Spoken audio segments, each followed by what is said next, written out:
Olá pessoal, tudo bem? Estamos aqui para mais um episódio do IPM Cast, podcast da Igreja Presbiteriana de Moema, e estou muito contente diante do convidado que nós temos hoje aqui. Já vou dizer quem é, mas realmente vai ser um episódio muito especial e eu sei que eu vou voltar nesse episódio várias vezes aí ao longo da minha vida, porque é bem marcante para mim ter esse convidado aqui com a gente, tá bom?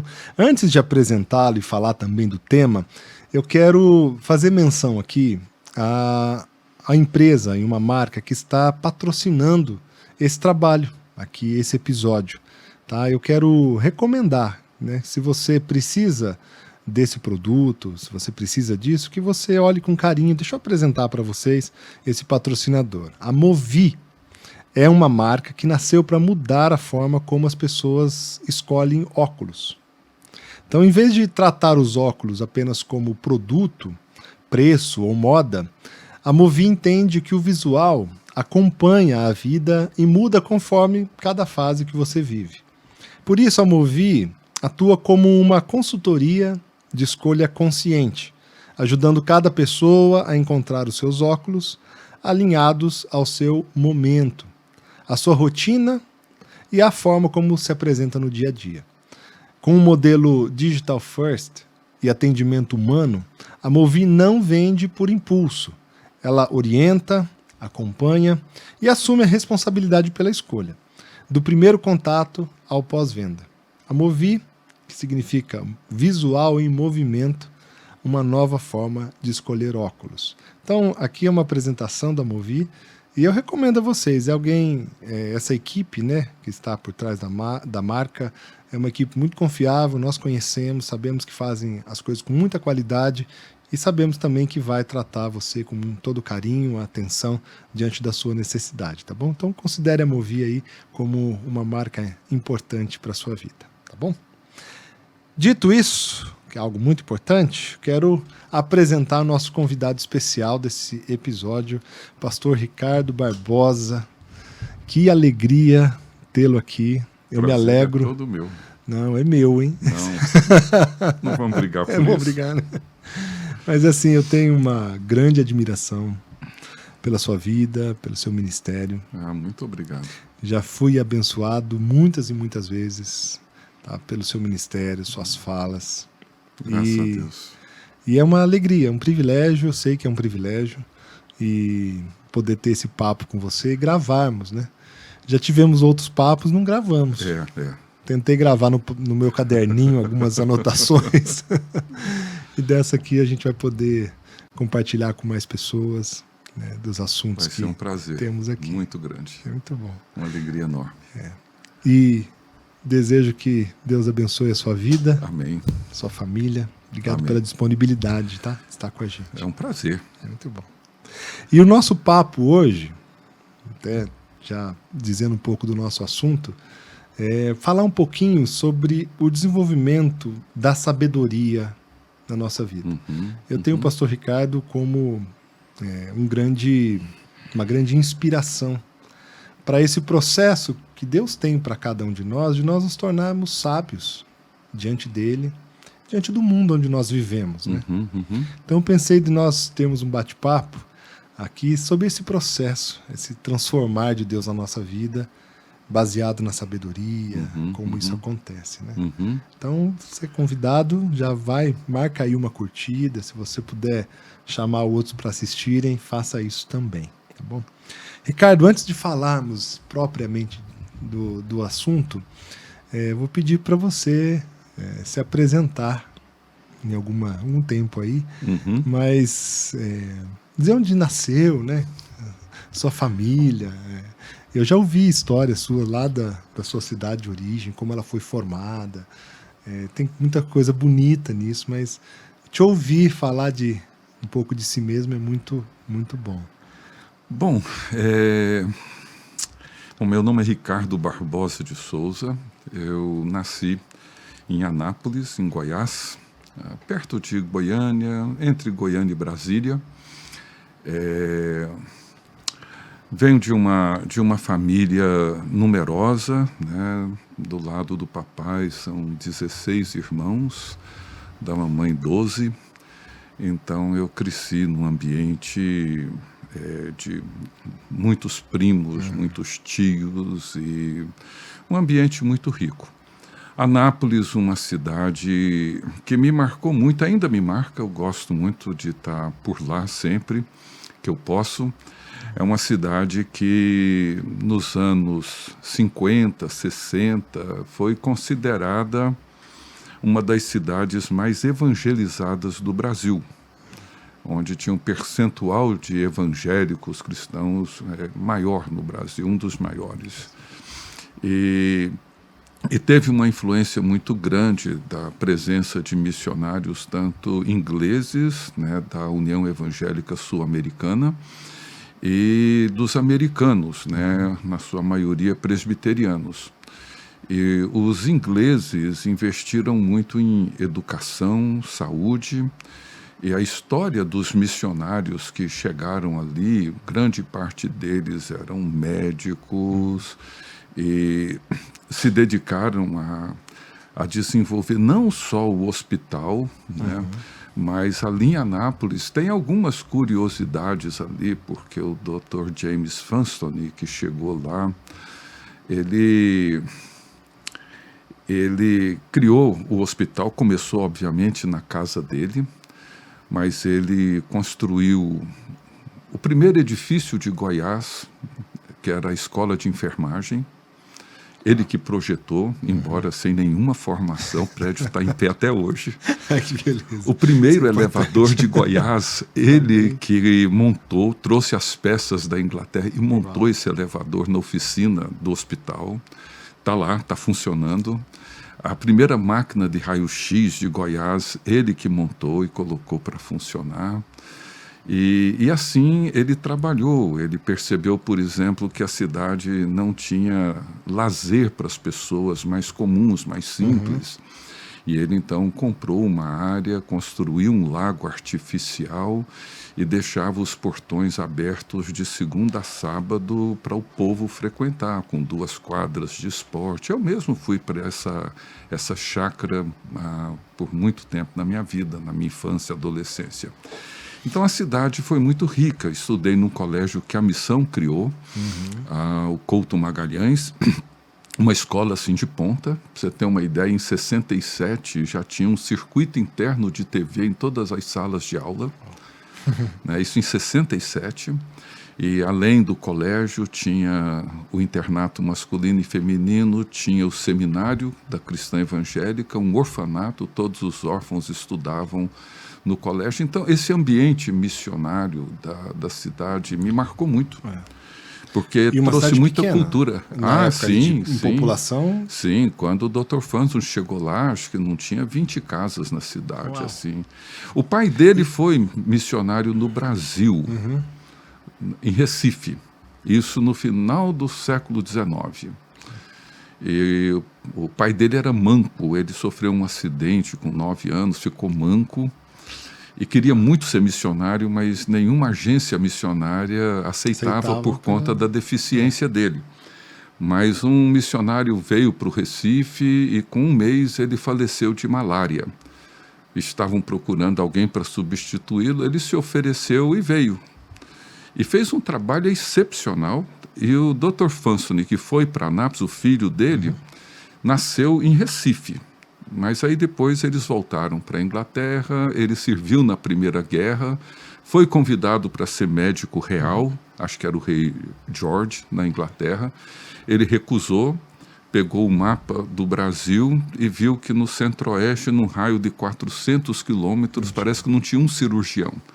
Então ele marcou, botou o dedo lá e chegou lá, entendeu? E vocês conviviam com esse tamanho de vilarejo? Sim. Tinha esse contato, imagino. Não, quando eu nasci, Anápolis já era uma cidade assim, dava para caminhar de uma ponta a outra, sabe? Mas já era uma cidade assim, já grandinha, assim, já maiorzinha e tal. Isso marca a cultura do local, né? Assim, Nossa, marca muito, as famílias que muito, passam de geração muito, em geração. Né? Muito. Assim, eu nasci meados dos anos 50, né, em 55 exatamente.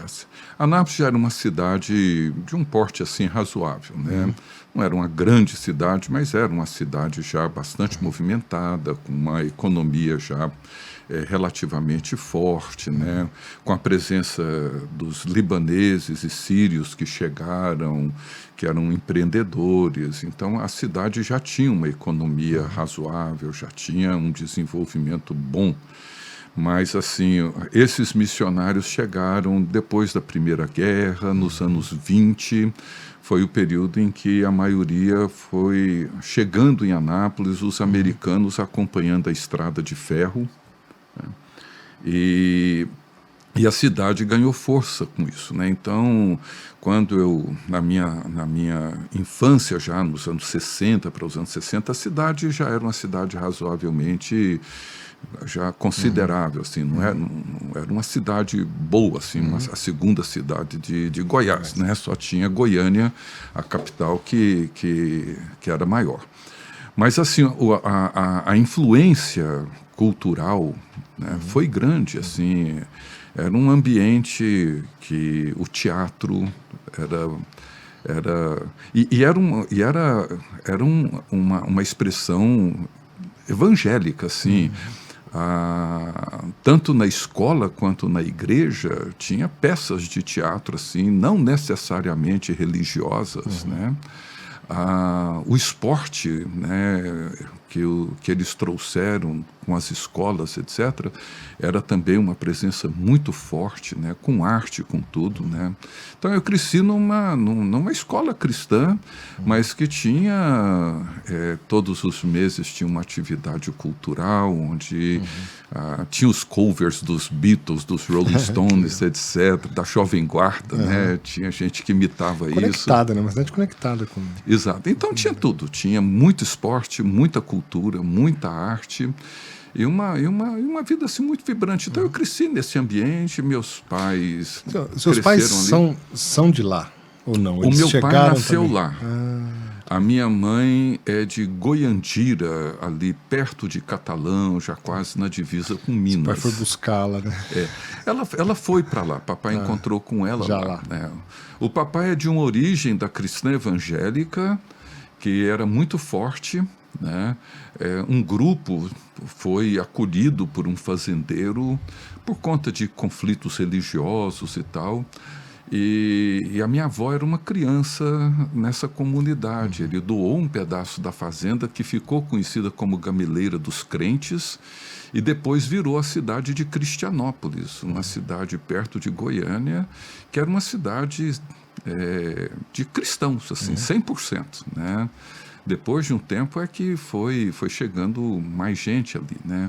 A minha avó veio dessa cidade, ela era uma criança, adolescente, já não tinha uma saúde boa, e um missionário inglês que a adotou, vendo que não conseguiria cuidar da saúde dela, pediu para que o Dr. Fanson em Anápolis a recebesse. E ela foi para lá, trabalhou na casa deles, e ali ela conheceu meu avô, que chega com 5 filhos e viúvo. E ela casa com meu avô, cuida dos 5 dele e tem mais 11. 11. E o papai é o primogênito do segundo casamento. Tá. Uau. É. E Ricardo, você então, como se diz, criado em uma família grande, né? Primos e tudo mais. Você, imagino que, assim, a gente ouve algumas histórias como alguém como C.S. Lewis, que tinha, pelo seu contexto, família, ele passava muito tempo diante dos livros. Né? Na biografia dele, desde muito cedo, acho que ali com 6, 7, 8 anos, ele já descobre a biblioteca e fala, aqui é meu lugar para eu viver. Porque eu não tenho contato aqui com pais, tudo, né? Numa família com primos, tal, imagino que é uma uma farra, né? É uma assim. farra, Sua vida não é marcada, ou é marcada na infância, tudo assim, dada a livros? Dada a Como livros, que é não. ao estudo? Ao gibi, sim. Ao gibi. A mamãe era uma leitora. Assim, mamãe gostava muito de ler. O papai nem tanto, mas a mamãe gostava muito. Então, assim, nós, meu irmão, eu, minha irmã, nós líamos assim porque a minha mãe forçava a gente a fazer isso, né? Nas férias nós tínhamos que dar relatórios de leitura, além daquelas que no ano letivo tinha que fazer, né?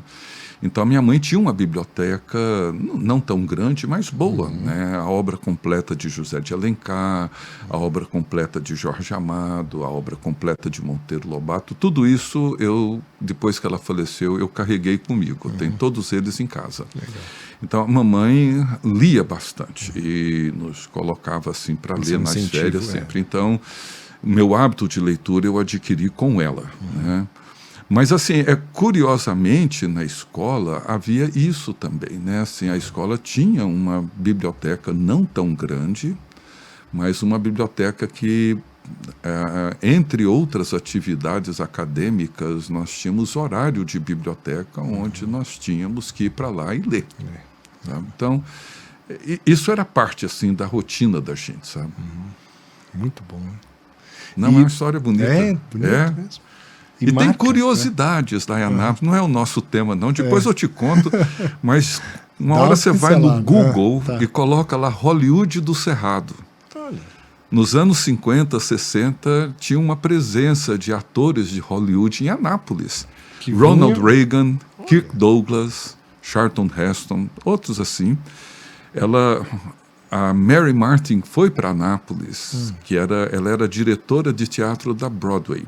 Ela foi visitar uma colega dela, Janet Gaynor, que foi a primeira ganhadora de Oscar do cinema mudo, em 29. Uau.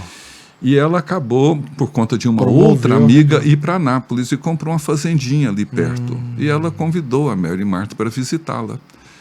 A Mary Martin fez o papel de Peter Pan, numa peça famosa da Broadway.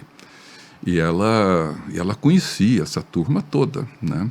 E ela foi para lá. Ela era mãe desse ator do Larry Hagman, que fez Ginny é um Gênio, que era era um militar, o capitão, tenente, não sei.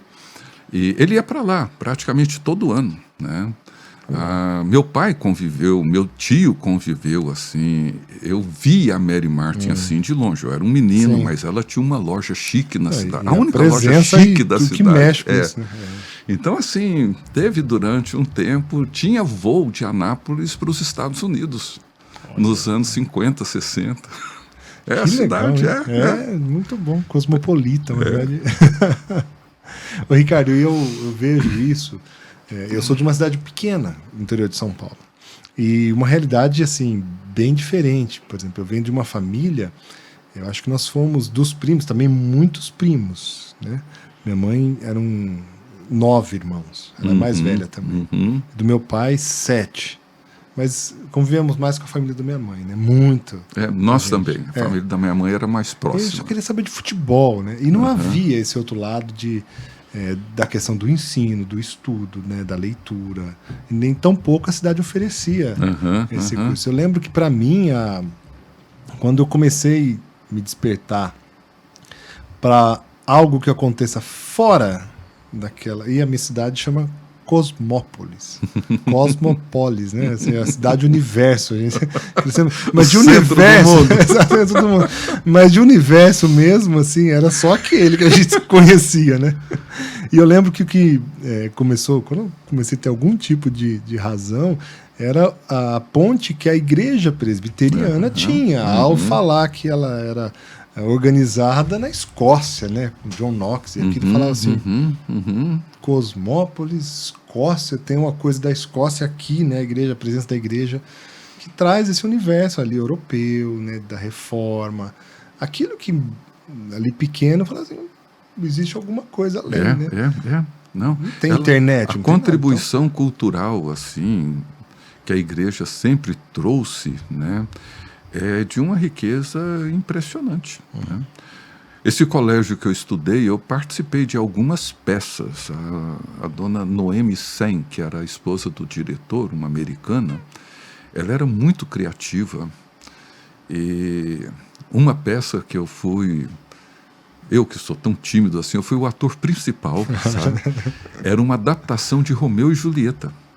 É uma adaptação de Shakespeare para criança. Você foi o Romeu. Eu era o Romeu. E ela criou assim um cenário de castelo e tudo no palco da escola. E geralmente essa idade, o que você memoriza ali pro teatro? Você fica pro resto da vida com ela. Não, eu lembro que eu tive que memorizar 120 páginas, né, que tinha minhas falas, sabe? É uma peça bonita, assim, bem feita. Era o conflito dos gatos brancos com os gatos amarelos. Eu me apaixono por uma gatinha amarela. E aí é todo o romance que tem no filme, na peça, né? Mas a gente vivia esse ambiente assim de teatro, de peças, de textos, de leitura. De entrar em outro mundo, outro universo. Isso tudo foi dentro do ambiente religioso, não foi fora dele, sabe? Não precisei sair dele para ter essa experiência. Tá? Porque hoje em dia tem... hoje em dia, né? Mas há muitos lugares que tem essa bobeira, né? De falar que é cristão, você é alienado. Exato, né? exato. Disso, de real mesmo, concreto, não tem nada. Não, né? não.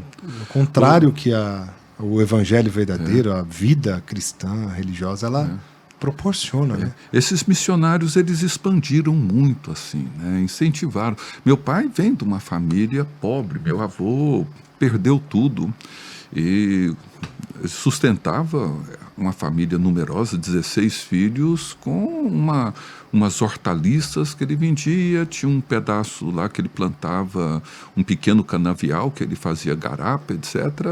E era como ele ia sustentando, né? E minha avó analfabeta, mas para você ter uma ideia, a minha avó, ela evangelizou os filhos cantando os hinos dos salmos hinos que ela memorizou. Ela memorizou quase todos os hinos dos salmos hinos e toda noite ela cantava.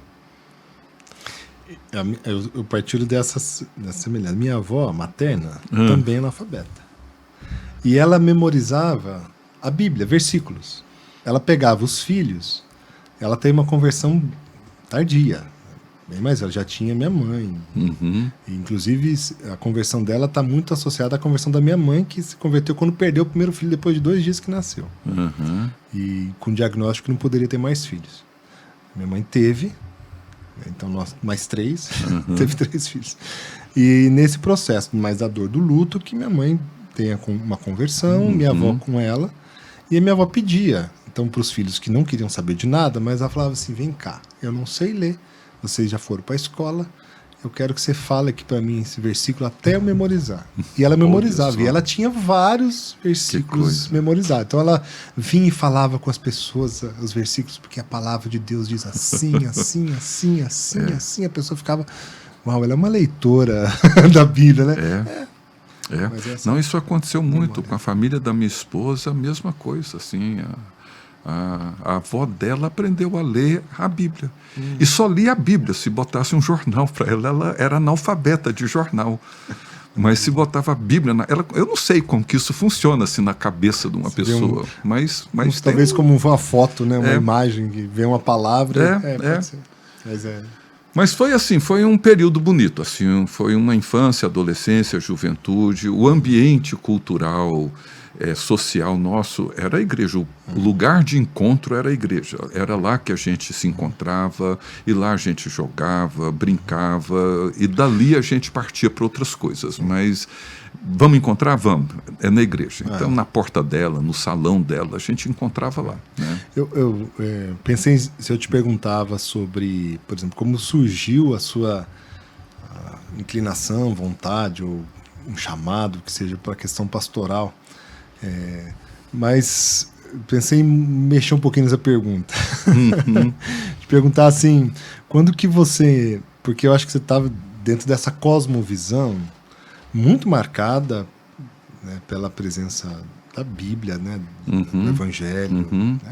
E quando que isso, para você, ou se teve algum momento que você considerou que não fosse, mas essa cosmovisão tem que ser ampliada. Ou seja, do que o cristianismo, o evangelho, a Bíblia, né? Eu entendo que assim, você poderia olhar e falar assim, isso aqui precisa ser ampliado, eu preciso me dedicar ao estudo disso para que se torne algo ainda maior do que eu entendo, né? Eu não sei se assim por aí, a minha né? cabeça caminhou nessa direção, mas assim na minha adolescência, já entrando na juventude, eu saí de Anápolis com 17 anos. Ali com os meus 13 anos, provavelmente, chegou lá um médico para trabalhar no hospital evangélico, o Dr. Sanches, um peruano. E o Sanches, ele morava em Belo Horizonte, foi para lá. Mas ele, em Belo Horizonte, ele se envolveu muito com a Mocidade para Cristo, que era de lá. E ele tinha os contatos ali, que teve com vencedores, né, bem no início, e com outros movimentos. E ele colocou a gente em contato com isso. E a igreja tinha recebido de doação um pedaço de terra da fazenda da dona Agnes Chagas.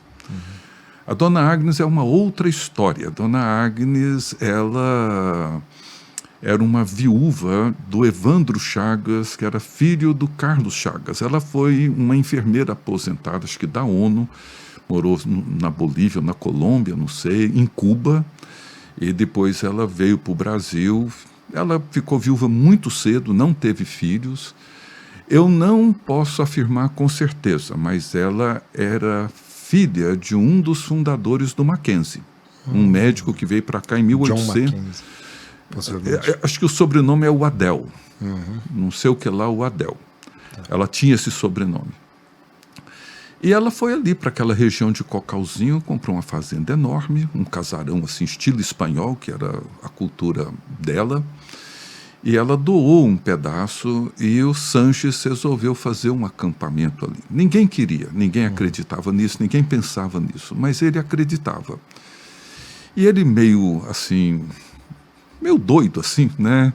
Ele resolveu fazer por conta própria. Só que ele não conseguiu ir até o final, o dinheiro acabou. E ele chegou para o conselho da igreja com um monte de nota fiscal, qualquer coisa assim, mas o conselho acabou assumindo e construiu. Assim, os primeiros eram muito rústicos, né? Mas ele levou para lá, acho que no segundo acampamento, e eu comecei lá desde o início, desde que não tinha nada, nem lugar para dormir, nem para tomar banho, dormia de rede, tomava banho no rio. Ele levou no segundo o Abraão Soares, da MPC. E o Abraão propôs iniciar o trabalho da Mocidade para Cristo ali. E a gente topou. E começamos em Anápolis com um grupo pequeno.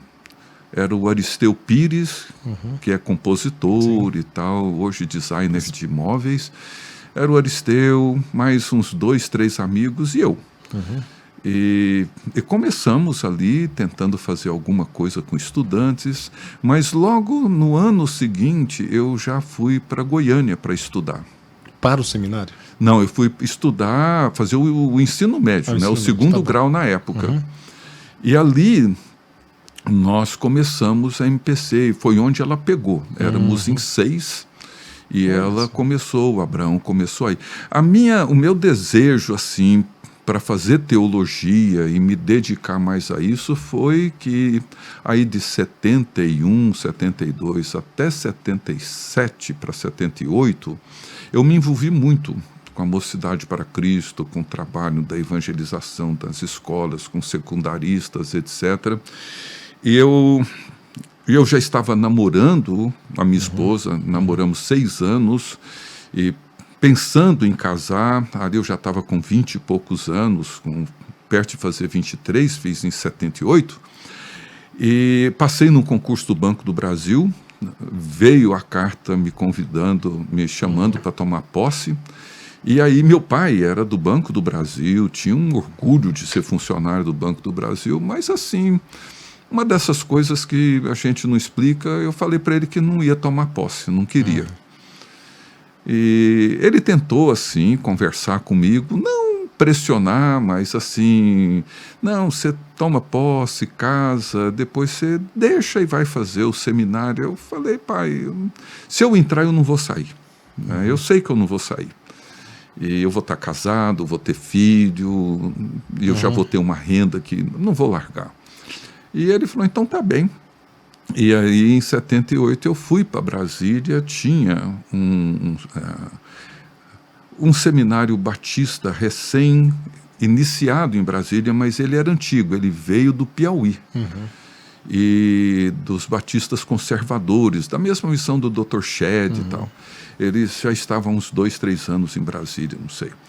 E aí eu já tinha alguns amigos lá.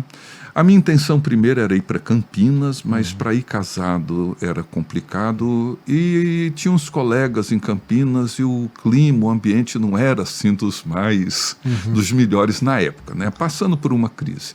Aí eu fui para Brasília, que eu tinha chance de trabalhar, casar e fazer teologia. O presbitério concordou e eu fui. Mas assim, a minha ideia inicial era continuar o trabalho com estudantes,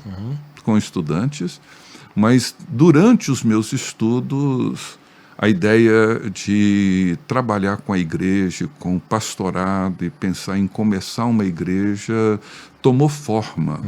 E aí, durante os meus estudos, nós demos início à igreja que eu estou até hoje. E sabe que uma coisa que a gente até comentou um pouquinho disso ontem, enquanto a gente falava, mas o papel de mentores, que é eu acho que é uma grande dádiva. E, infelizmente, a gente não tem muito essa prática, essa mentoria espiritual, né? Que eu vejo uma riqueza muito grande quando isso ocorre na vida de alguém, né? Você teve nesse processo, nesse momento, mentores, assim, pessoas que te ajudavam a pensar, a abrir o horizonte, né? A meditar sobre alguns temas que são nessas fases iniciais, assim, o jovem ali que pode sonhar, e sonha com o mundo todo às vezes, mas ter alguém que ajude a pensar, né? Eu acho que é um conceito assim que hoje a gente consegue olhar para ele com um pouco mais de clareza, né? Mas assim, na minha adolescência, nessa fase da minha vida, havia uma distância entre os pastores e os jovens, assim, né? Não era uma distância ruim, assim.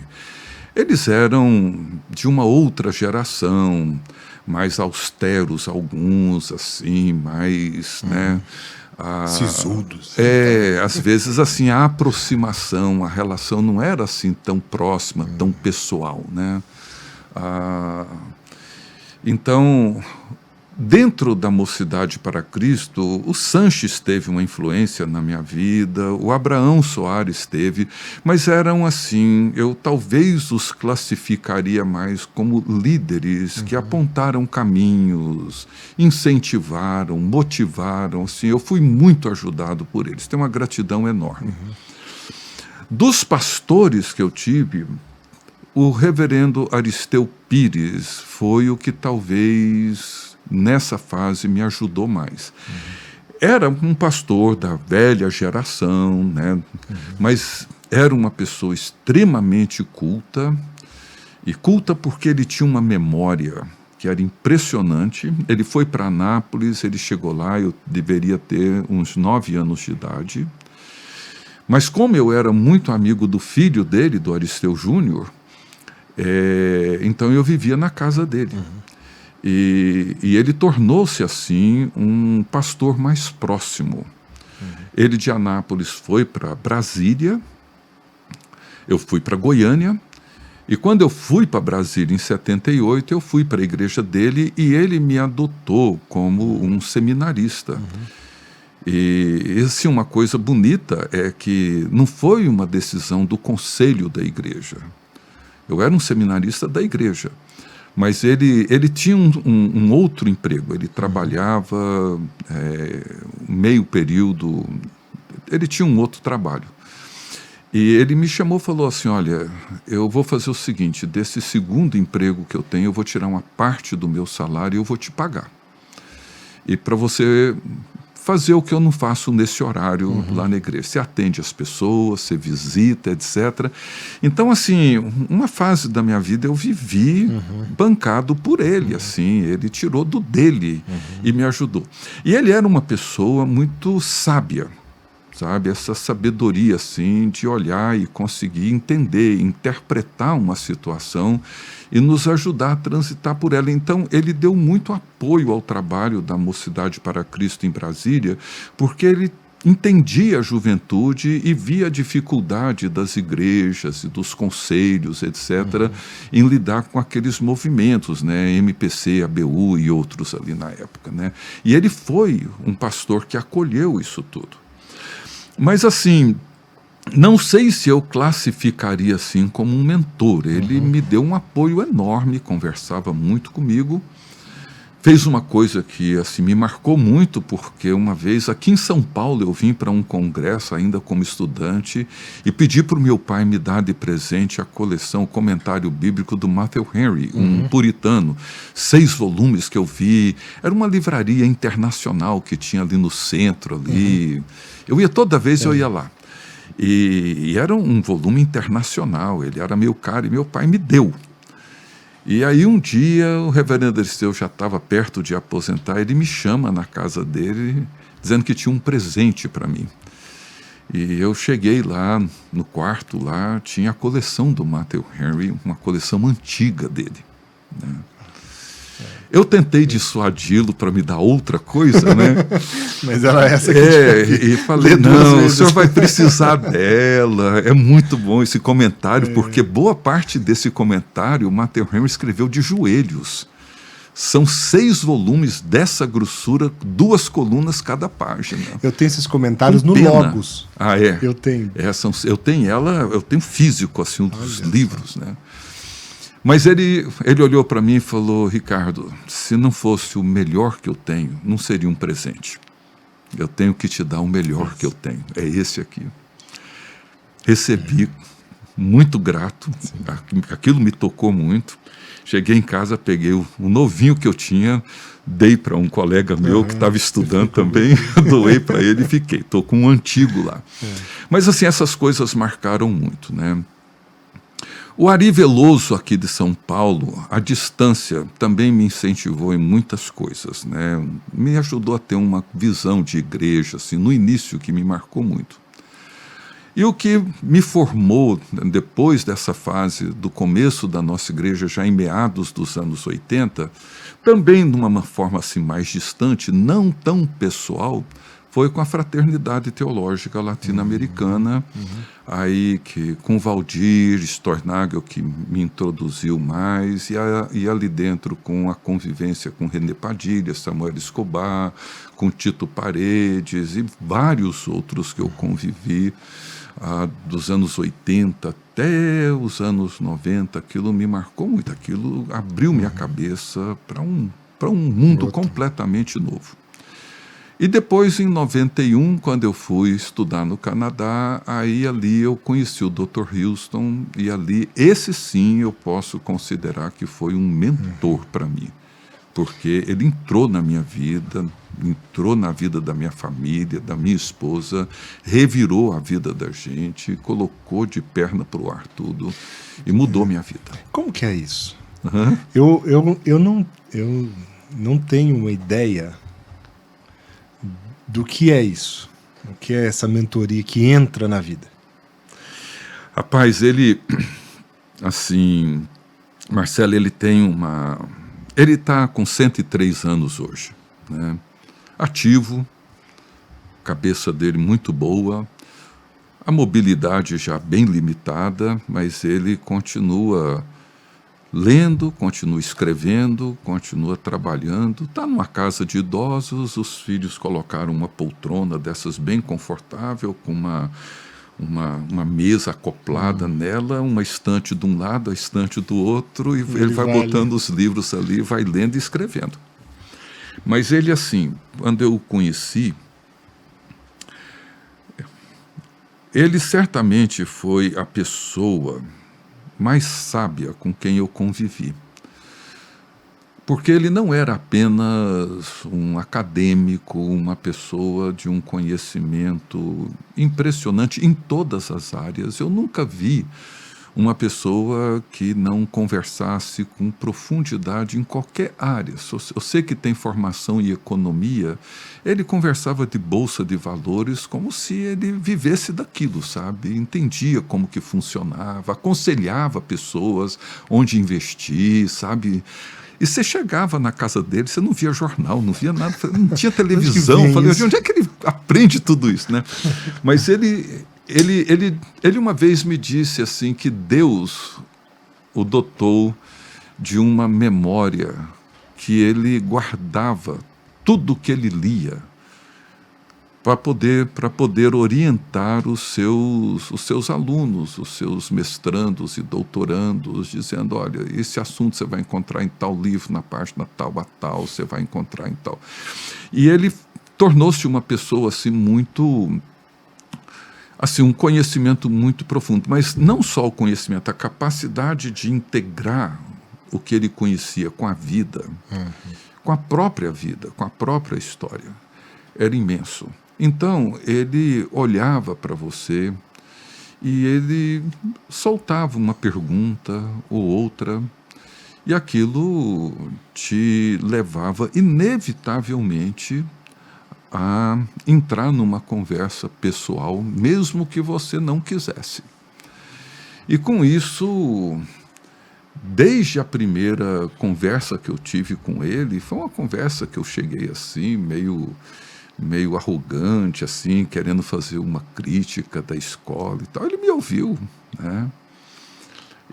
Mas quando eu terminei, ele disse assim para mim, olha, você talvez seja uma pessoa, e parafraseou Descartes. Ele disse, é uma pessoa que diz assim, eu tenho um projeto, portanto eu existo. E você precisa mudar para dizer, eu me relaciono, eu amo, e por isso eu existo.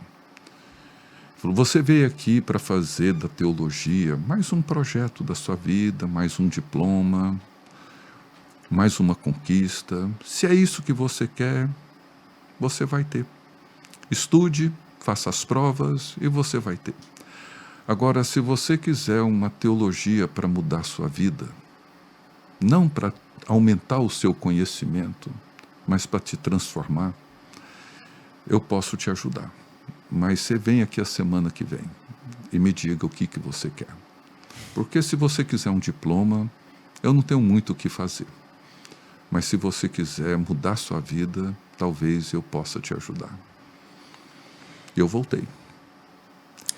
E o que ele fez? A sua resposta. Olha, assim, a primeira coisa que ele me pediu foi para que eu escrevesse uma biografia da minha vida. Não uma biografia cronológica de onde eu nasci, o que eu fiz, etc., onde eu estudei.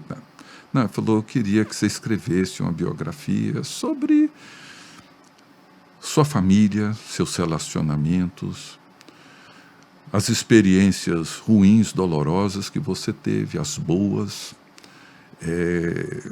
como que tem sido o seu relacionamento com Deus, como que você o vê, distante, pessoal, severo, qual que é a sua imagem de Deus, do seu pai, da sua mãe, dos seus amigos, etc. Eu achei que eu ia fazer aquilo assim com a mão nas costas, né? Mas quando eu comecei, eu vi que a coisa era difícil e eu travei, sabe? Por quê? Porque indo para lá, a timidez que me marcou muito na minha infância, principalmente na minha adolescência, ela veio à tona, assim, porque ali em Brasília eu era um pastor, as pessoas me conheciam, eu já andava circulando por aí, então eu era alguém, né? Eu não preciso explicar quem sou. Né? Exato. E cheguei lá, eu não era nada, falando mal e porcamente a língua, né, com dificuldade, e sem conseguir criar meus relacionamentos, que sempre foi muito difícil para mim. E aí eu me deparo com isso e escrevo um pouco sobre esse aspecto da minha biografia, da minha história, né? Porque eu não vou entrar aqui porque vai ser... Você vai ficar com muita pena de mim, mas sim. Não, eu tinha muita dificuldade, assim, para namorar, assim.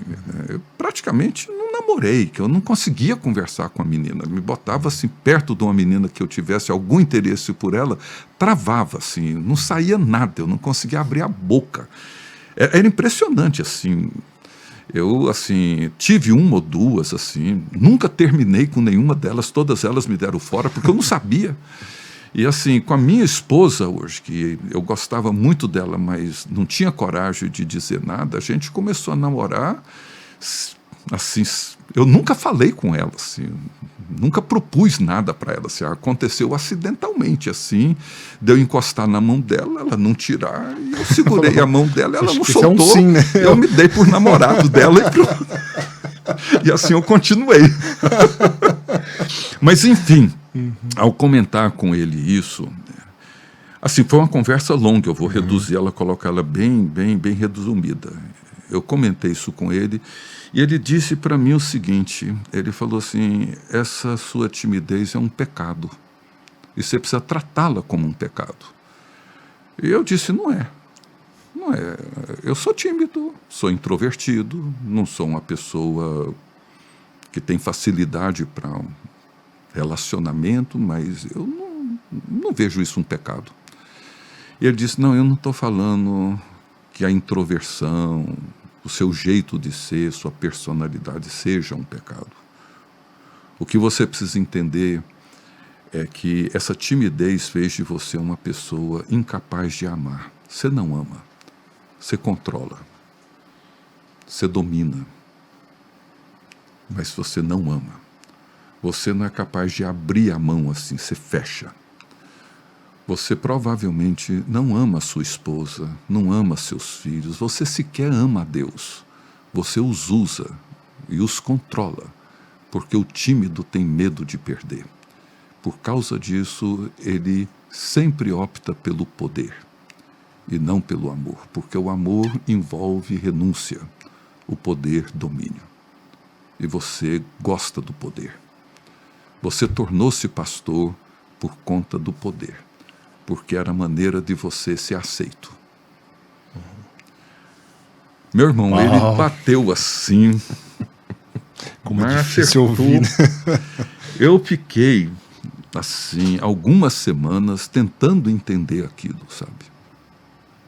E não, vocês não tinham conversas assim semanais? Ou era quando? Era semanais. Naquela época na escola tinha uma coisa bonita, assim, os professores, como eles moravam lá por perto, o Packer morava perto, o Gordon Fee, todos eles moravam ali perto, né? Hoje é impossível, que é caríssimo, né? Então, eles iam todo dia para a escola. Eles entravam cedo e saíam, às vezes, de noite, depois da última aula.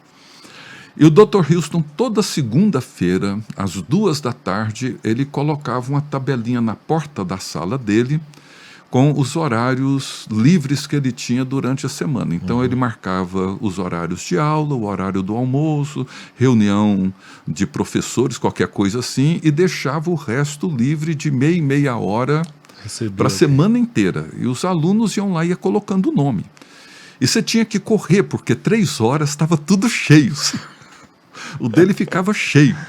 E era engraçado que um marcava 2 horários, alguém vinha, riscava, colocava o nome. Mas ele preenchia tudo, porque ele tinha uma habilidade para lidar com a alma humana que pouca gente tinha. Então, eu toda semana, 2 horas, eu estava lá e botava o meu nome e a gente encontrava. E nos tornamos muito próximos. Aí essas conversas começaram a acontecer na casa dele. E quando eu saí de lá, de 94 a 2005, ele veio todos os anos aqui no Brasil. Aí ele teve que ficar com a dona Rita, que já não estava bem de saúde, e depois ele voltou em 2015 e veio até 2017. Você foi em 91 e ficou... Até 93. 2 anos. É. Muito bom. Então, assim, nesse período, ele me ajudou muito. E assim, ele era um professor, e ele foi o presidente, um dos fundadores da escola, um acadêmico assim. Ele foi professor em Oxford por 25 anos, contemporâneo de C.S. Lewis, conheceu Tolkien, assim, conviveu naquele ambiente ali, né? Mas ele era um professor meio fora de curva, assim. Por exemplo, teve um colega que ele ajudou, acompanhou, filho de um milionário americano, desses que o pai preparou para ser o sucessor do pai. O rapaz vivia muito oprimido, né, pela riqueza da família e a pressão do pai. Foi para lá para estudar, casado com um filho pequeno, mas morrendo de medo de fracassar, de não conseguir obter boas notas, etc. E um dia o Dr. Houston, conversando com ele, percebendo o pavor dele, o medo dele, disse para ele: você não precisa de nota, você precisa de amigo. Você precisa se libertar do poder do seu pai. E estava chegando o período de prova. Ele falou: faça a prova não, pega seu filho e vai para Disney com ele. Olha só. Assim, os professores ficavam possessos com ele, porque assim, ele desestruturava a escola inteira. Mas ele estava fazendo. Mas ele preocupava com a pessoa. Único, Você está entendendo? Ele não estava. Ele falou: você vai ter nota, você vai passar. Mas o que você precisa agora não é disso. Você precisa dedicar tempo para o seu filho, você precisa dedicar um tempo com a sua esposa. Não é isso que você precisa agora. E, Ricardo, como que você vê isso? Porque assim. É muito difícil a gente encontrar essas coisas numa pessoa só. Alta teologia, com não sei se a gente pode chamar assim, altamente pastoral, né? Pastor de alma, do ser, né? Como você acha que ele, na sua observação, porque eu acho que muito da mentoria e do nosso processo de aprender é observando, né? Quando você olhava, observava ele, além dessa capacidade dada por Deus de memória, né, de tudo, mas como você acha que ele equilibrava essa alta teologia com essa alta alma? Uma coisa que ele dizia e que me marcou, ele dizia que desde cedo na vida dele, principalmente na vida assim, digamos, profissional, acadêmica dele, ele decidiu ser contra toda forma de reducionismo. E o que ele queria dizer com isso? Ele queria dizer que tudo aquilo que de alguma forma rotula, limita a compreensão da pessoa, é um reducionismo. Assim, é eu olhar para você e dizer: ele é capitalista, ele é comunista, ele é fascista, é qualquer coisa assim, né? Eu falo, isso tudo é um tipo de reducionismo onde você deixa de compreender a pessoa e a rotula e passa a vê-la a partir do rótulo, a partir da lente que você colocou para enxergar aquela pessoa. E decidiu também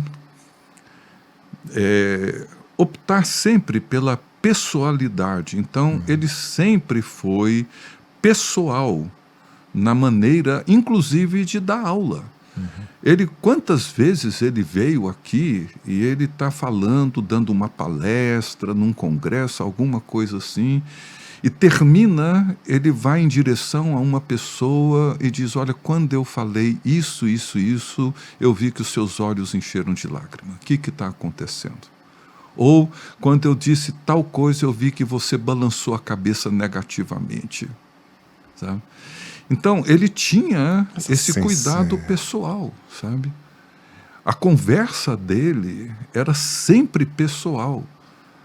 Assim, eu me lembro, assim, a minha esposa, minha sogra estava com câncer já, numa fase bem delicada, e a Tininha tinha ido a Goiânia passar o fim de semana com a mãe, ele estava em Brasília, e aí ela chega e nós saímos para almoçar, e ele pergunta pela mãe dela e conversa e tal. E aí, lá pelas tantas, ele diz assim: você é a caçula da sua família, não é? Ela disse: sou. São 5 irmãos, eu sou a caçula. E é uma escadinha, é um ano e meio de diferença entre nós. Ele falou, geralmente o caçula ninguém ouve, ninguém leva a sério, né? E você deve ser muito solitária. Você cresceu sozinha, porque nunca ninguém prestou atenção em você. Tinha 4 falando mais alto. Você deve ter convivido com a sobra de roupas da sua irmã.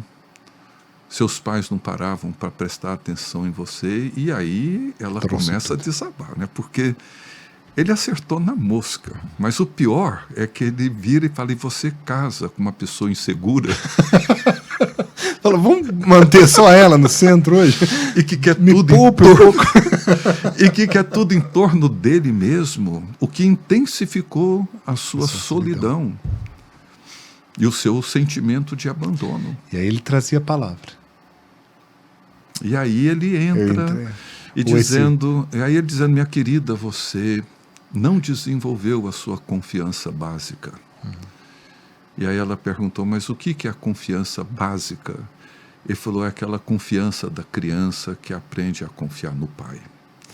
E essa confiança te liberta dos medos, né? Da insegurança, do risco do abandono, do risco da rejeição.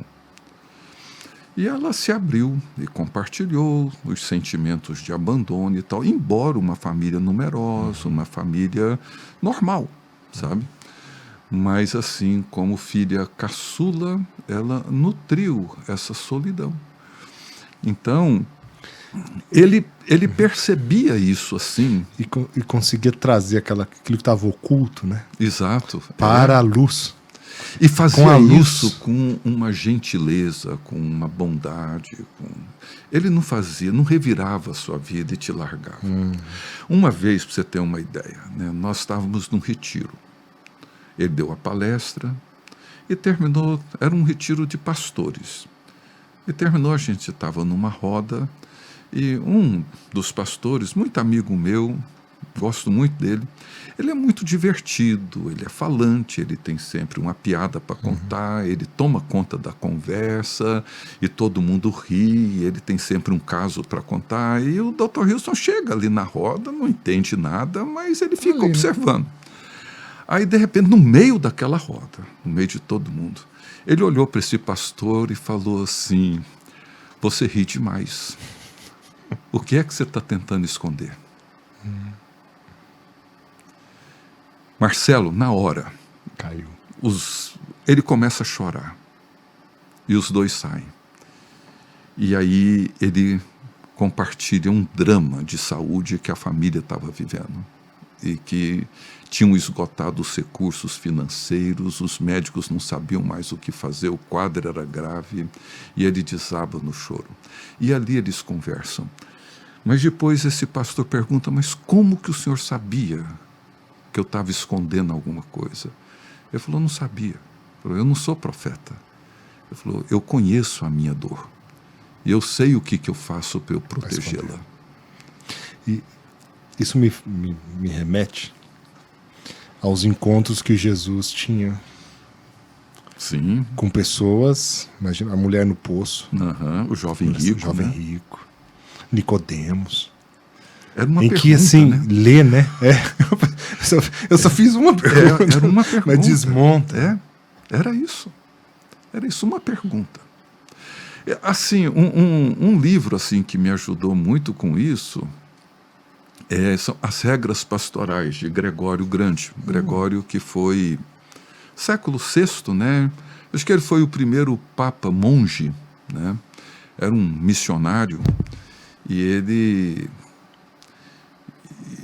é escolhido como papa contra a vontade dele. Ele não queria, ele estava inclusive, se não me falha a memória, a caminho da Inglaterra com um grupo de noviços para começar a evangelizar a Inglaterra. E aí ele volta, ele assume,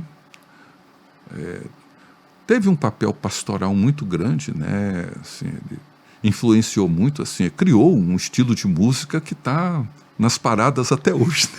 1500 anos o canto gregoriano está aí, né? Vivo. Está vivo. Mas, enfim, nas regras pastorais ele tem uma série de conselhos que ele dá para os noviços. Um dos conselhos que ele dá, que me chamou muita atenção, ele dizia o seguinte: nunca se deixe impressionar pelas virtudes de alguém. Preste atenção no vício que a virtude esconde, porque por detrás de toda virtude existe um vício escondido. Assim, não fique impressionado com uma pessoa generosa financeiramente. Por trás da generosidade tem um manipulador. Ou seja, são aquelas paredes que a gente coloca na nossa vida para esconder. Exato, exatamente. Então, assim, era um Os conselho de impostores que a Gregório, gente- assim, que o Dr. Hilson parece que assumiu esse conselho assim. Ele não ficava impressionado com a riqueza, com a inteligência, com o brilhantismo de alguém. Ele prestava atenção no que aquela chegar na pessoa alma, na essência. escondia. E aí ele chegava lá. E visando tratar, cuidar. Exatamente. E, Ricardo, eu imagino que o processo natural, para cada um de nós, é diante de alguém que é assim, tão admirável, né, no uso de seus dons, né, da forma como lida com essas coisas, é natural que ao olhar, e acontece comigo quando estou conversando com você, eu falo, uau, como posso me tornar mais parecido com isso? Né?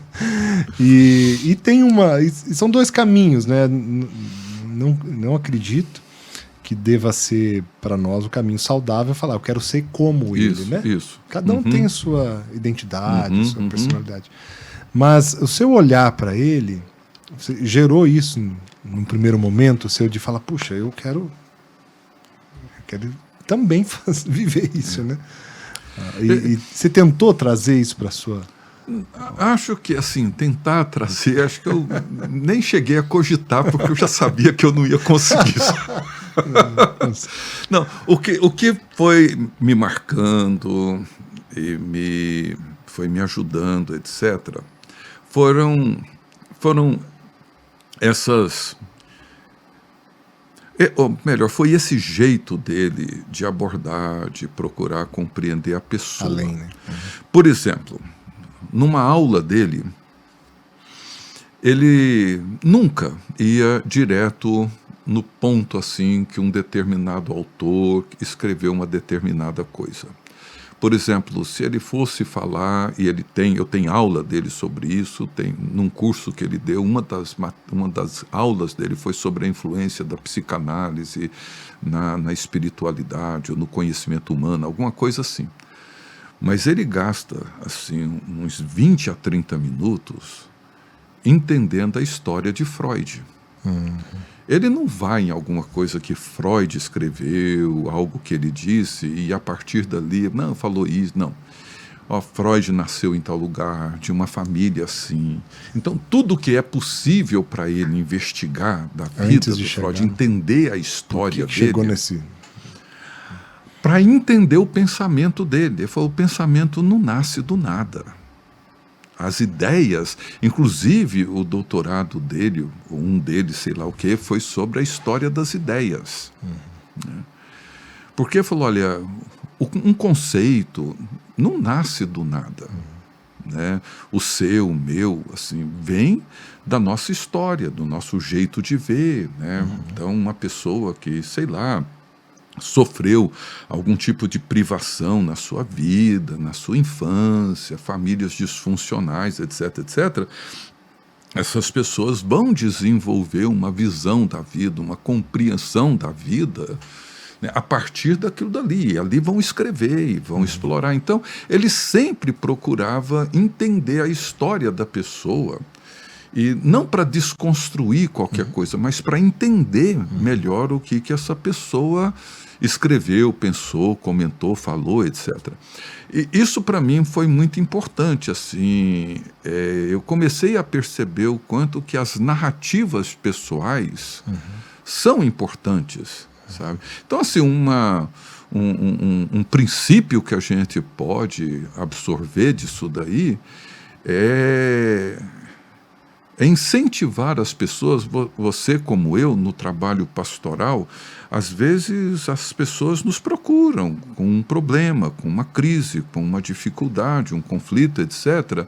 E muitas vezes a gente parte daquele problema para tentar encontrar uma solução, sem antes procurar entender que aquilo tem uma história, aquilo tem um passado, aquilo tem elementos nessa história que leva a pessoa a desenvolver determinado comportamento, determinado padrão de relacionamento, etc.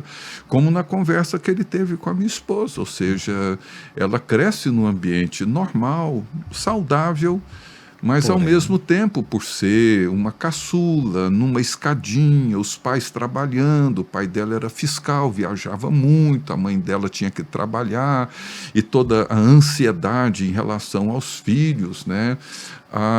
Ela cresce solitária, né? Então, muita coisa que ela cultivou ao longo da vida tem a ver com essa história, né? Então, é muito fácil alguém olhar e rotular a pessoa, fulano é assim, fulano é assado. Mas a narrativa, a história dessa pessoa te ajuda a compreendê-la. Ele procurava fazer isso, sabe? Entender primeiro a história. Esse é um princípio que a gente pode e deve, né, incorporar nas nossas conversas. Assim, a vida pastoral, ela é um ambiente riquíssimo para a gente olhar e considerar essas narrativas pessoais, essas histórias, compreender por que eu sou como eu sou, né? E é interessante o nosso papo, porque eu estou pensando o seguinte, até pelo tema que estava propondo para a nossa conversa. Está dentro dele, tá dentro, já correndo. Totalmente. E eu estava. No pano de fundo aqui, na minha mente, está assim: tornar-se um sábio, vamos considerar todas essas coisas, é um processo assim, de amadurecimento lento, que exige paciência, envolve tempo, perseverança, sensibilidade, né?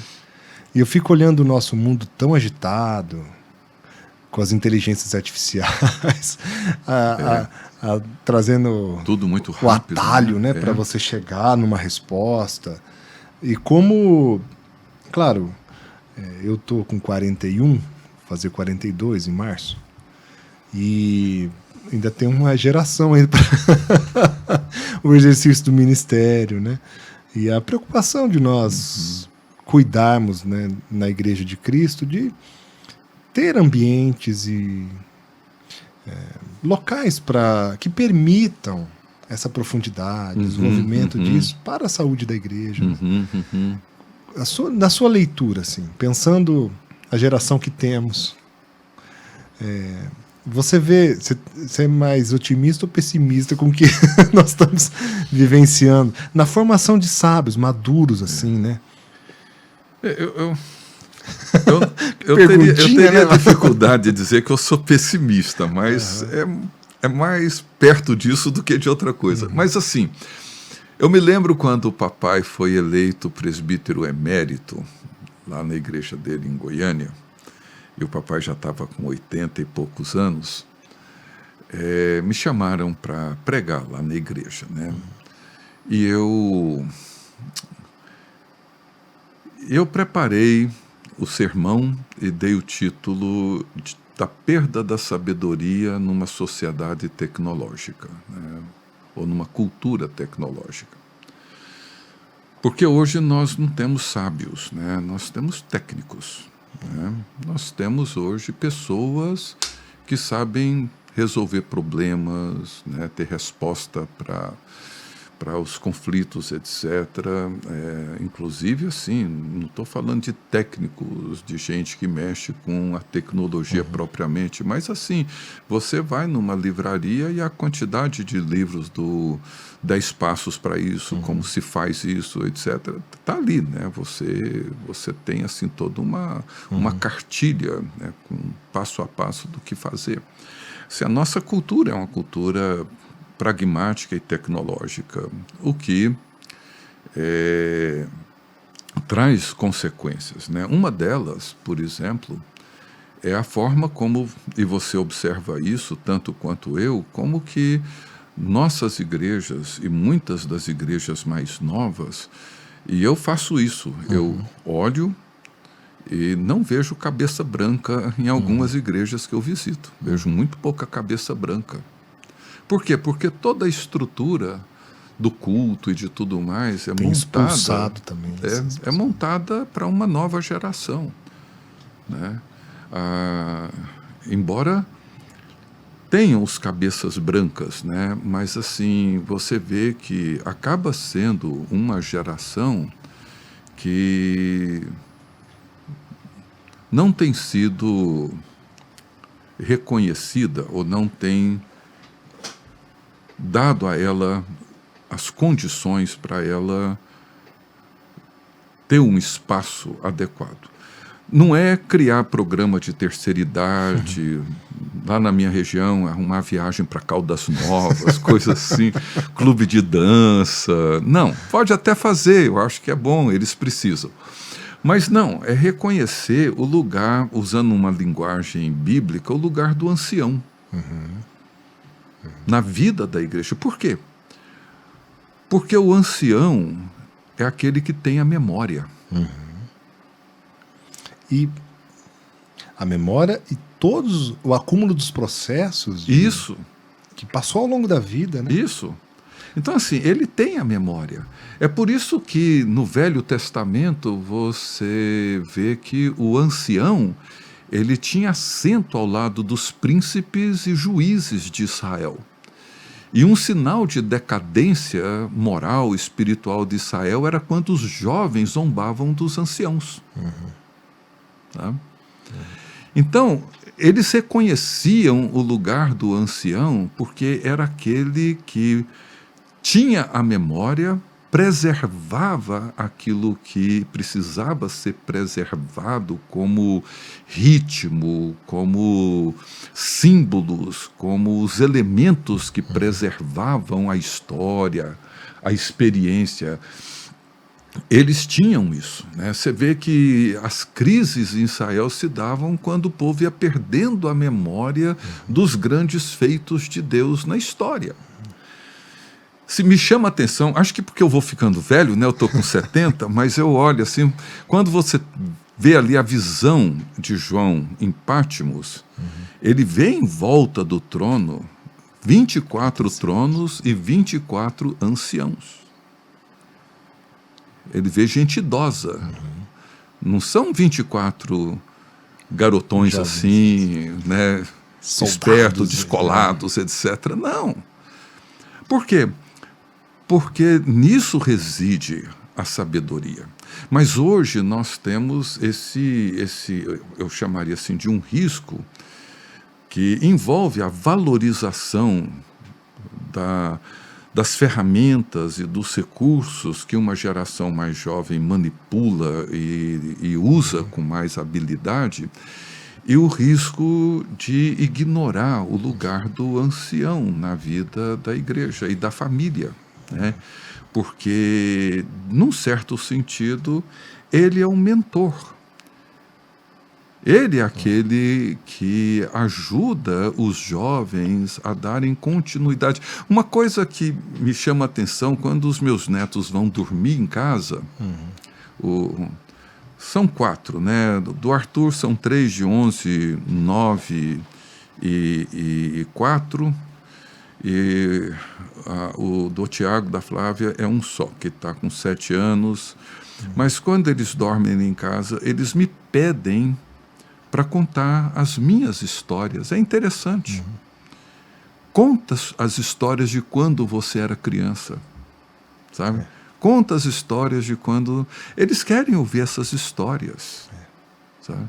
E essas histórias têm um lugar na vida deles, porque eu tenho cuidado de contar as minhas histórias, mas criar os vínculos com os meus pais, com, né, os avós, bisavós, etc., para eles irem entendendo como que isso compõe a vida deles, sabe? Eles não...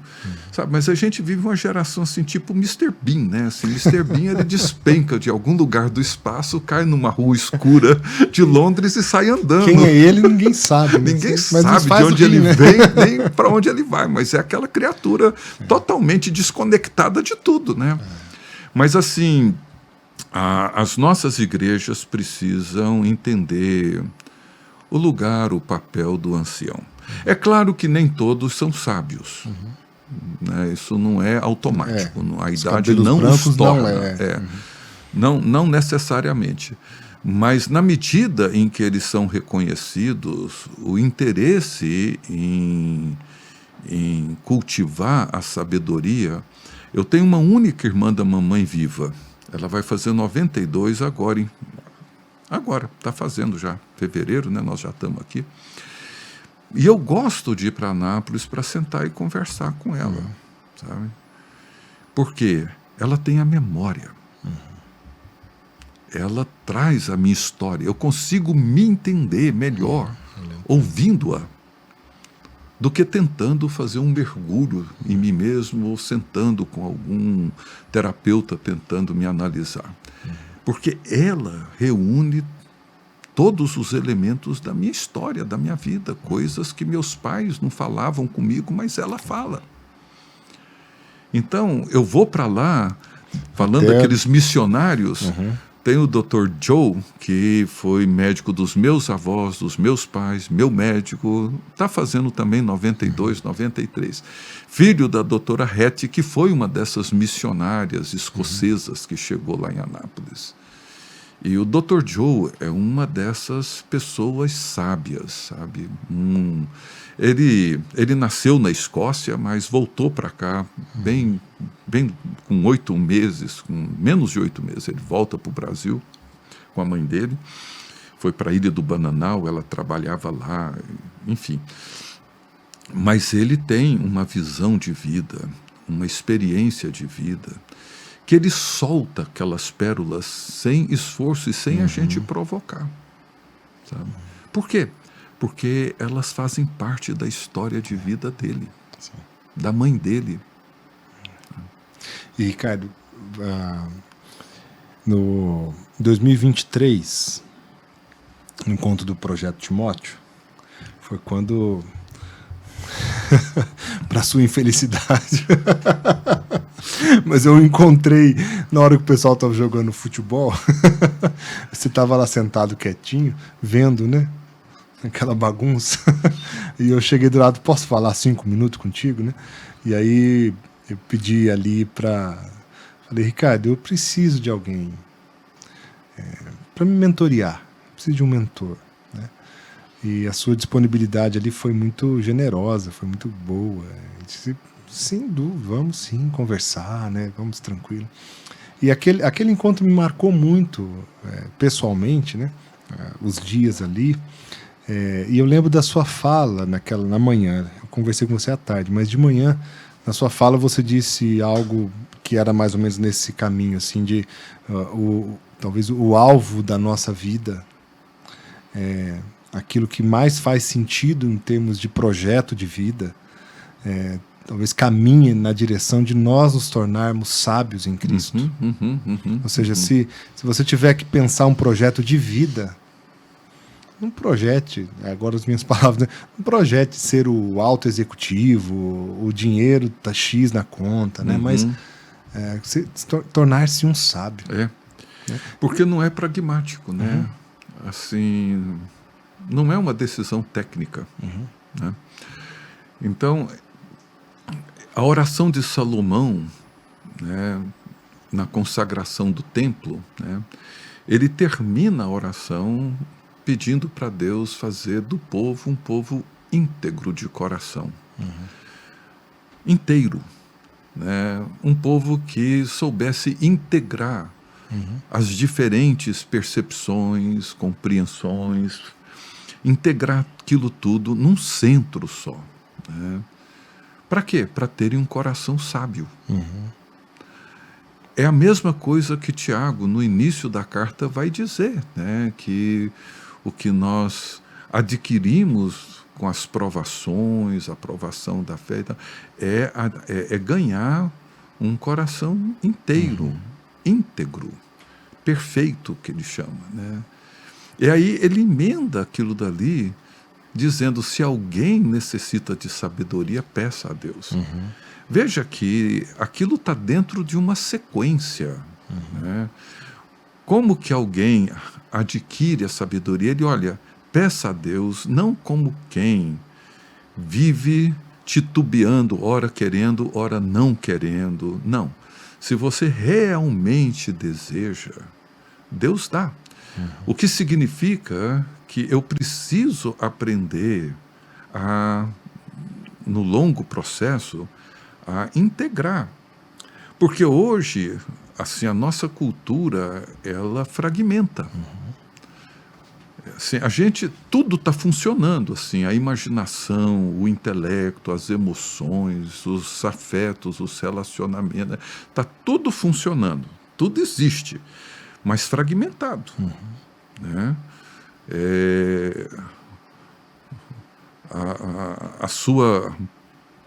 A vida profissional, com a religiosa, com a afetiva, é tudo rompido, né?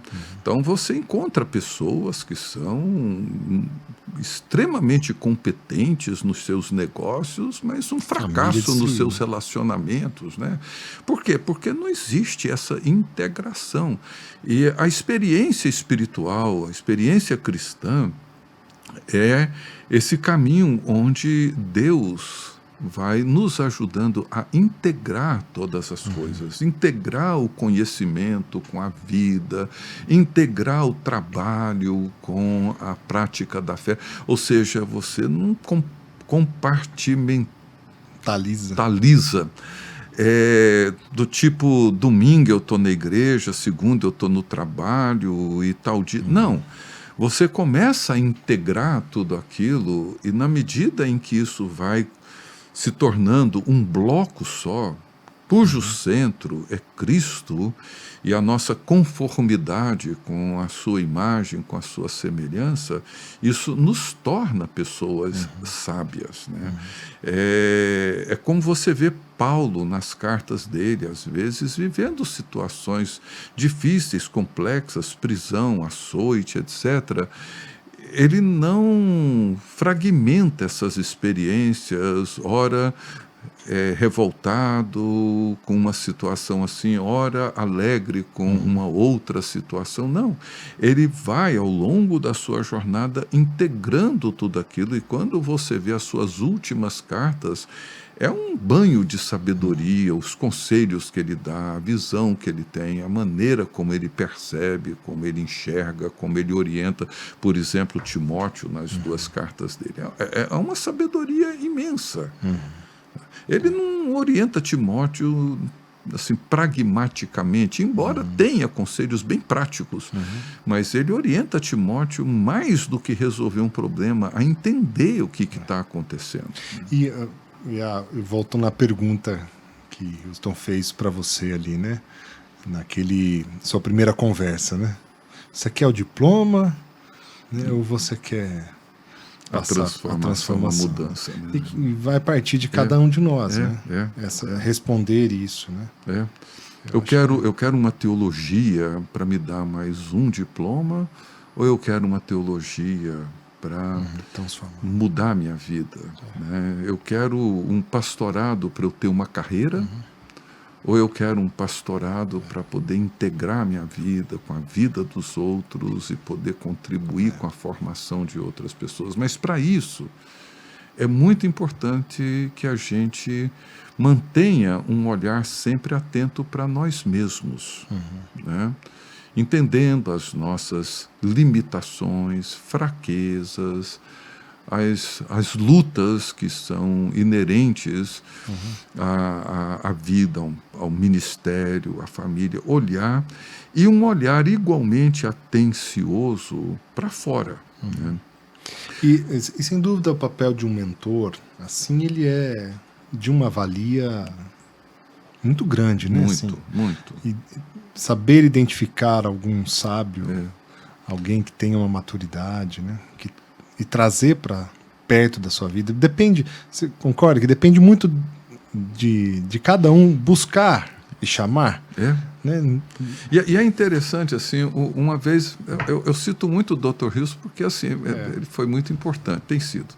Mas, assim, uma coisa que ele disse uma vez, me chamou a atenção, ele disse que nós fomos salvos pela atenção de Jesus. Né? Eu gostei dessa expressão. Ele falou, Jesus, ele prestou atenção em Zaqueu. Ele olha para Zaqueu lá na árvore e se oferece para encontrar com ele, para ir para a casa dele. Ele presta atenção naquela mulher que sofria daquela hemorragia crônica e que toca nele no meio de uma multidão. E ele para e diz, alguém me tocou. Né? E de repente o olhar dele cruza com o dessa mulher. Né? A atenção dele com a mulher samaritana e todos os outros encontros dele, ele falou, olha, nós somos salvos porque ele parou e prestou atenção. Mas nós somos hoje uma cultura desatenta e desatenciosa, né? Assim, não prestamos atenção nas pessoas, nos movimentos, no que elas estão falando, pensando. Nós somos desatentos. Desatentos conosco, desatentos com os outros, e daí nós preferimos ferramentas que resolvem o problema e não perder tempo prestando atenção, observando, porque você vai ver que em toda a história, né, as pessoas sábias eram pessoas observadoras, atenciosas, né? Mas isso hoje é um produto raro, né? Muito raro. Ricardo, muito bom o nosso papo. Ah, Eu ficaria mais tempo. como diz lá em Goiás, tem conversa para mais de metros. Isso mesmo. Assim, pra gente encerrar aqui, as duas perguntas, assim, o que te dá prazer na vida? Um hobby, alguma atividade? O que é pra você, assim, poxa, isso aqui me alegra? Olha, um hobby que eu estou tentando fazer, isso meu filho me cobrou um tempo que eu estava assim meio estressado, meio ansioso, meio inquieto, nervoso, e ele falando que eu precisava de um hobby. Aí eu dizia, meu trabalho, eu gosto dele, eu gosto de ler. Ele falou, não, mas você faz isso tudo por conta de trabalho, ler, escrever, isso não é hobby.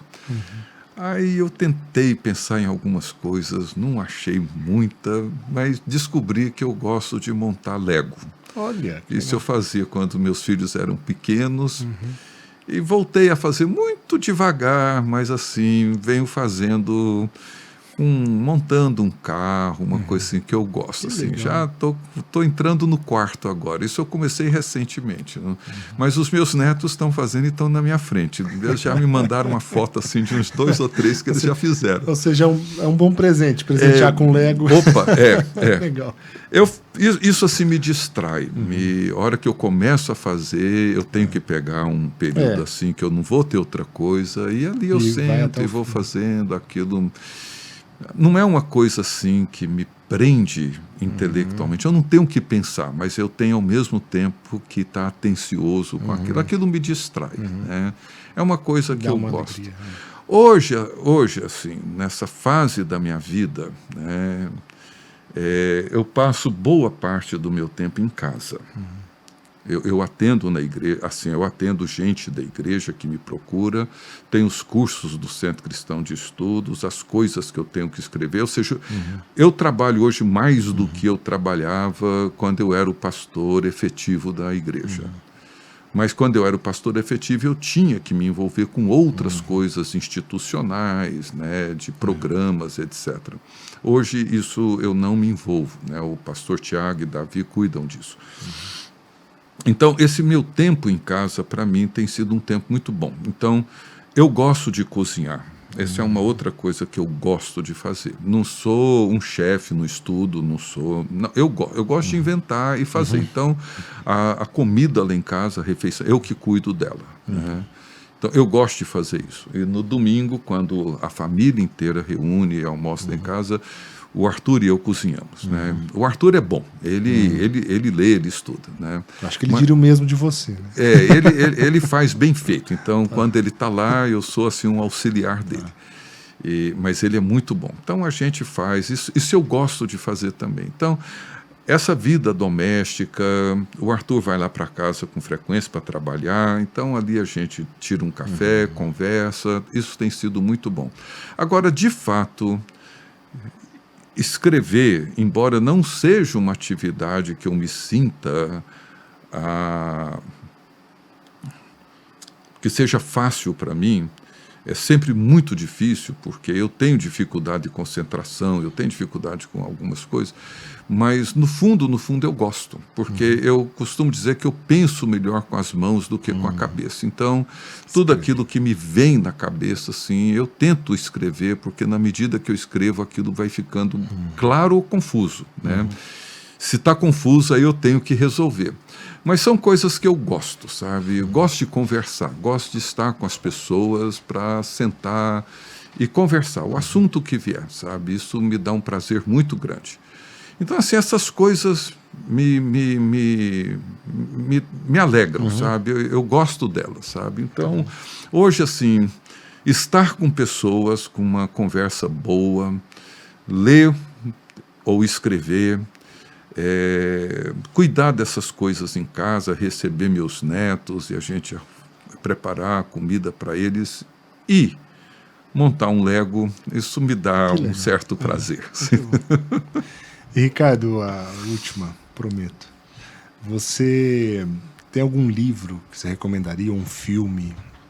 Pode ser do assunto, pode não ser, alguma coisa, pode ser recente, ou você lembra, você fala, poxa, isso aqui é muito legal. Ih, rapaz, assim, aí coisa, né? Vem assim um turbilhão, né? Olha, eu vou recomendar 2 livros. O primeiro me chegou às mãos recentemente, que é um livro desse... chama Jonathan Haidt, chama A Geração Ansiosa. Não é um livro religioso. Sim. E é um livro, assim, de certa forma pesado. Assim, é um livro... ele é um psicólogo do desenvolvimento, professor da Universidade de Nova York, mas ele fez um trabalho com pesquisa, gráficos e estatísticas, e ele faz um corte de 2010 para cá, quando em 2010 surgiram os smartphones. E aí ele pega a geração que nasceu no final dos anos 90, que entrou em 2010 na puberdade, no início da adolescência, e ele acompanha o efeito dos smartphones, da exposição à internet, redes sociais, games, etc., e o efeito que isso tem causado na vida dos adolescentes e dos jovens. Marcelo, é impressionante, assim, a curva de suicídio, de automutilação, ela sobe assim exponencialmente, assim, de 2010 para 2017, ela sobe assim para meninas tipo 160%, para os meninos 100%, automutilação, depressão e dificuldade de relacionamento, os pais na intenção de proteger os filhos da rua, trazem os filhos para dentro de casa, sem perceber o perigo que está dentro de casa. Tá? Então, e ele faz uma comparação da criança, que ele chama da criança, da infância ou da criança do brincar e a criança do celular, ou a geração do brincar para a geração do celular. Então, assim, hoje eu já vi que em algumas igrejas eles estão estudando esse livro com os pais, com os educadores, porque tem um efeito muito, muito grande na vida dos filhos, né? E um outro livro que eu recomendaria, assim, para ler, para meditar, tem um autor, esse infelizmente eu gostaria de vê-lo em português, mas esse autor Jerry Sittser, que escreve sobre... Ele escreve muito sobre sofrimento, sobre graça e sobre a oração não respondida. Mas é um livro muito bom. Agora, eu vi essa semana, não li, mas dei uma boa folheada nele, é um livro sobre perdão, ou perdoar, do Timothy Keller. Não sei se você já leu, mas eu gostei muito, assim, do enredo do livro dele, sabe? Eu acho que seria um livro muito bom para o pessoal ler. Muito bem. Que alegria, viu, te ouvir conversar aqui. O prazer é meu. Muito bom, Ricardo. Eu tenho... Você sabe que Houston, na sua vida, você tem a responsabilidade de trazer não isso faço, aqui para a nossa geração. Não faça isso comigo, não. Ele é insubstituível. Não tem, assim, é aquele tipo de pessoa que a hora que ele partir, ele falecer, acabou, não tem mais, você entendeu? Assim, é difícil, sabe? Porque ele teve aquela formação, eu chamaria de universalista, sabe? Assim, eles conhece muito de literatura clássica, teologia. Ele leu toda a obra de Freud, de Jung, filosofia, física quântica, robótica. Assim, o que chegou para ele, a última vez que eu vi, ele estava anotando uma aula, um professor foi falar de inteligência. Isso 1917, sei lá. Ele estava lá anotando a aula, assim, sabe, com 90 e tantos anos ali, sabe? Que extraordinário. Assim, ele falou, não, desde que eu me tornei um discípulo de Cristo, eu nunca mais deixei de aprender. Eu tenho sempre que aprender. Muito bom. Então que não vai ter outro, não. Nos tornemos sábios. Né? A nossa própria moda, né? Ricardo, obrigado mais uma vez. Eu que agradeço, um privilégio enorme, uma alegria muito grande. Vamos brigar pelo privilégio. Não, o privilégio é meu. É meu. Bom, obrigado por você chegar até aqui. Esse podcast foi muito especial. Peço para você, assim, se você puder, comente, dê sua opinião, o que você achou, pontos de destaque. Especialmente, compartilhe com alguém. Né? Se você acha que esse assunto vai ajudar alguém, trazer algumas reflexões, faça isso também. Nós falamos de tantas coisas profundas e importantes aqui, tá bom? Mais uma vez eu quero lembrar do nosso patrocinador, a Movi. Olhe com carinho, se você puder, eles estão aqui nos ajudando muito ao sustento desse projeto, né? E se você, que também tem condições e pode patrocinar episódios aqui, faça isso, apresente seu produto, a gente divulga, é uma forma de ambos aí estarem ajudados para tocar as coisas boas da vida, né? Então um abraço para você, Deus abençoe, até o próximo episódio. Amém.